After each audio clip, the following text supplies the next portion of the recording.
भारत एक कृषि प्रधान देश कहलाता है।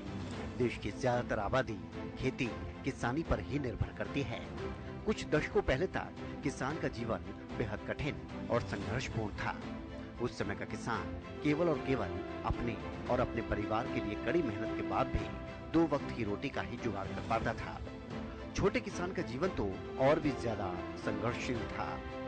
उसे ज्यादा परिश्रम करना पड़ता था और मेहनत का फल भी अपेक्षा के अनुरूप नहीं मिलता था। इसीलिए उस समय के किसानों ने खेती से मुंह मोड़कर मजदूरी की ओर भी रुख किया। उस समय तक ये कोई नहीं सोच सकता था कि खेती किसानी कर भी अच्छा मुनाफा कमाया जा सकता है। नौकरी से कहीं बेहतर खेती किसानी भी होगी। लेकिन समय के साथ साथ किसानी का तरीका भी बदला और मुनाफा भी ज्यादा होने लगा।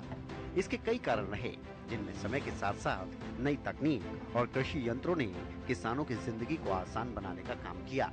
किसान भी जागरूक हुए और सबसे बड़ी बात, कृषि और किसानों का स्तर सुधारने के लिए सरकार ने भी खुलकर किसानों की मदद करना शुरू किया। खासतौर पर पिछले 8 से 10 सालों की बात करें तो केंद्र और हरियाणा की मनोहर सरकार ने किसानों की आय दोगुना करने के लिए बेहद महत्वपूर्ण कदम उठाए, जिसका नतीजा है कि आज के समय में युवा वर्ग भी खेती की ओर आकर्षित हो रहा है। सबसे ज्यादा खुशी की बात यह है कि किसानों ने प्राकृतिक खेती को तेजी से अपनाना शुरू किया है। प्राकृतिक खेती का मतलब है कि फसलों पर किसी भी प्रकार का रासायनिक कीटनाशक एवं उर्वरकों का प्रयोग नहीं होगा।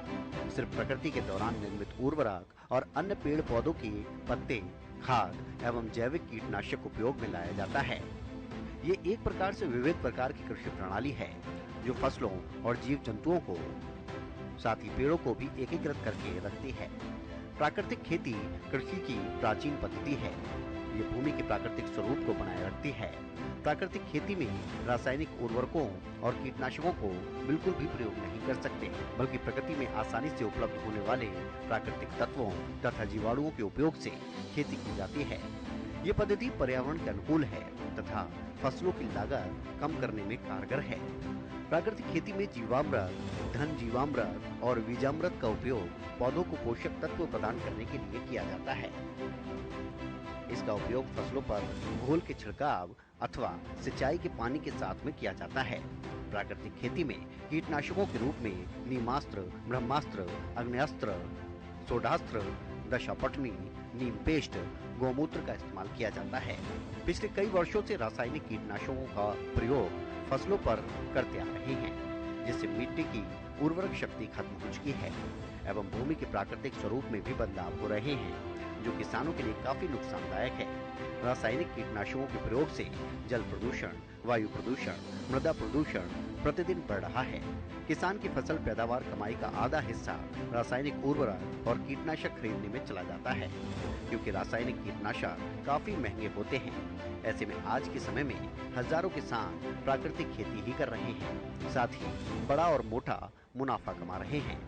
इन्हीं में से एक प्रगतिशील किसान हैं हरियाणा के पृथला विधानसभा के मोहना गांव के जितेंद्र कुमार, जो नेचुरल खेती, बागवानी, मधुमक्खी पालन करके डबल मुनाफा कमा रहे हैं। फिलहाल उन्होंने भिंडी, घिया, पेठा की खेती की हुई है और लगातार उनको अपने हाथ से खाद बनाकर उसमें डालते हैं। जितेंद्र कुमार का कहना है कि उन्हें नॉर्मल खेती में कोई मुनाफा होता नजर नहीं आया, जिसके चलते उन्होंने ऑर्गेनिक खेती करने का निर्णय लिया। साथ ही साथ उन्होंने बागवानी भी लगाई, जिसमें सरकार द्वारा उन्हें सब्सिडी देकर पूरा सहयोग किया गया। बागवानी के साथ साथ प्रगतिशील किसान जितेंद्र कुमार मधुमक्खी पालन भी करते हैं।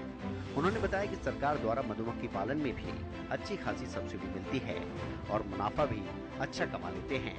उनका पूरा जीवन खेती में ही गुजरा है। उनको लगता है कि ऑर्गेनिक खेती करने के बहुत सारे फायदे हैं। ऑर्गेनिक खेती करने से जहां जमीन को भी दुष्प्रभावों से बचाया जा सकता है, तो वहीं दूसरी तरफ उस जमीन पर उगाई गई फसल लोगों की सेहत के लिए भी काफी फायदेमंद होती है।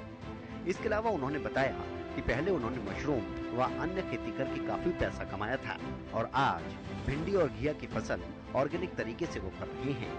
प्रगतिशील किसान जितेंद्र कुमार ने ये भी बताया कि वो बहुत सालों से सरकार की उन योजनाओं का लाभ उठा रहे हैं। उसके साथ साथ वो और भी किसानों को ऑर्गेनिक खेती, बागवानी जैसे कामों के लिए प्रेरित कर रहे हैं।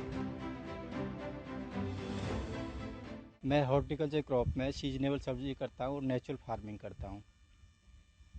बागवानी भी करता हूँ। बागवानी के ज़्यादातर मैंने पेड़ लगाए हुए हैं।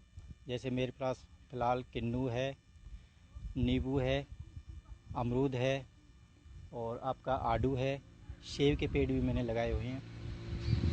मैं खुद अपनी मार्केटिंग खुद करता हूँ। और इसके साथ में नेचुरल फार्मिंग में मैं सीजनेबल सारी सब्ज़ी लगाता हूँ। इस समय अगर सब्ज़ी की बात की जाए तो मेरे पास में परमल है, करेला है, घिया गोल है, घिया लंबा है, तोरई है, पेठा है, भिंडी है और आपकी हल्दी भी मैंने लगाई हुई है इस समय। ये सारी फसल इस समय मेरी अपनी फसल है। देखिए, जो गेहूँ और धान की जो फसल होती है उसमें आजकल कॉस्ट बहुत ज़्यादा बढ़ रही है। उसके साथ में हम प्रोडक्शन इतनी नहीं बढ़ा पाएंगे, लेकिन लागत हमारी बढ़ती जा रही है। तो जहाँ इनकम बढ़नी चाहिए वहाँ इनकम और घटती जा रही है। लेकिन अगर हम हॉर्टिकल्चर की तरफ जाएँ, बागवानी की तरफ जाएँ, तो इसकी डिमांड हमेशा बढ़ती रहती है हमेशा। आज देखो टमाटर का रेट कितना हो चुका है। तो जहाँ पर जिस चीज़ की कमी होती है उसके रेट बढ़ जाते हैं, लेकिन सब्जी आज सभी के रेट अच्छे रेट हैं। और अगर आप अपने खुद अपने हाथ से मार्केटिंग करेंगे, खुद अपना माल खुद बेचेंगे, तो जहाँ पर आपका माल मंडी के अंदर 1 लाख रुपए का 1 एकड़ का जा रहा है, तो वहाँ कम से कम आप 3 लाख रुपए का अपने हाथ से बेच पाएंगे 1 एकड़ सर, से। बात करें बागवानी के तो सरकार की तरफ से क्या कुछ सहयोग आप लोगों को मिलता है? जी, बागवानी में जो डिपार्टमेंट है आपका हॉर्टिकल्चर, अगर बाग लगाते हैं तो बाग के लिए भी सब्सिडी देती है। आपका 60% सब्सिडी फर्स्ट ईयर में मिलता है, 20% सेकेंड ईयर में मेंटेनेंस के लिए मिलता है और थर्ड ईयर में 20% फिर मेंटेनेंस के लिए मिलता है। इसके साथ साथ अगर हम बागवानी में मल्चिंग करते हैं तो मल्चिंग के लिए हमें 6400 रुपये सब्सिडी मिलती है। इसके साथ में अगर हम बम्बू स्टेटिंग लगाते हैं तो बम्बू स्टेटिंग के लिए 15,000 रुपये सीड के लिए मिलते हैं हमें और 31,250 रुपये बैम्बू स्टेटिंग के लिए मिलते हैं गवर्नमेंट की तरफ से। अगर उसके साथ साथ में हम लो टनल कर रहे हैं तो लो टनल पर भी गवर्नमेंट सब्सिडी देती है। और डिपार्टमेंट की बहुत सारा स्कीम्स हैं जो फार्मर्स लेते रहते हैं। देखिए, मधुमक्खी पालन में 85% 85% सब्सिडी गवर्नमेंट देती है बॉक्स के ऊपर। और आपका उसके साथ में 75% सब्सिडी होती है जो टूल किट्स होती है उसके ऊपर। और 85,000 सब्सिडी होती है कॉलोनीज़ के लिए, जो हम कॉलोनीज़ परचेज करते हैं उसके लिए गवर्नमेंट सब मदद करती है। इसके साथ में हम मधुमक्खी से जो अपना हनी पैदा कर रहे हैं, वो तो हनी तो हम ले रहे हैं, मार्केटिंग खुद कर रहे हैं, लेकिन इसके साथ साथ में अपनी जो हम नेचुरल फार्मिंग करें तो इससे पोलिनेशन भी हमारी फसल का होता है, जिससे हमारी प्रोडक्शन है वो 20 से 25% बढ़ जाती है। जो फसल से नेक्टर और पोलन लेके आती है, मधुमक्खी नर से मादा पे, मादा से नर पे बैठती है, तो उससे हमारी जो प्रोडक्शन है वो बढ़ जाती है। एक समय कम टाइम में ज्यादा मुनाफे के कारण किसानों ने नवीन तकनीकों और उर्वरकों का सहारा लेना शुरू किया। जैविक खेती को छोड़कर रासायनिक खेती की तरफ किसान बढ़े। इससे पैदावार तो बढ़ी, लेकिन उसकी गुणवत्ता दिन ब दिन खत्म होती चली गई। रासायनिक खेती न केवल आमजन के लिए स्वास्थ्य की हानिकारक होती है, बल्कि ये कृषक की खेती योग्य भूमि को भी धीरे धीरे बंजर बना देती है। खेती में बढ़ते रसायनों के प्रयोग से कैंसर जैसी बीमारियां तेजी से बढ़ती हैं। जिस अन्न को खाकर हम स्वस्थ होते थे, आज उसी अन्न से रसा वसा विष हमें अस्वस्थ कर रहा है।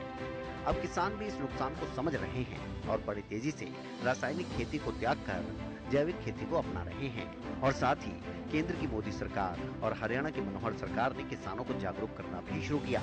कृषि विभाग और बागवानी विभाग ने कैंप लगाने आरंभ किए और सरकार की तरफ से प्रोत्साहन और सब्सिडी किसानों को लगातार दी जा रही है। नतीजा ये है कि आज लगभग हरियाणा का हर दूसरा किसान प्राकृतिक खेती कर रहा है और अपने परिवार की आर्थिक स्थिति को सुधार रहा है। प्रगतिशील किसान जितेंद्र कुमार आज न सिर्फ खुद बल्कि दूसरे किसानों को भी प्रेरित करने का काम कर रहे हैं। यही कारण है कि उनके क्षेत्र में सैकड़ों किसान प्राकृतिक खेती को अपना रहे हैं और कर भी रहे हैं।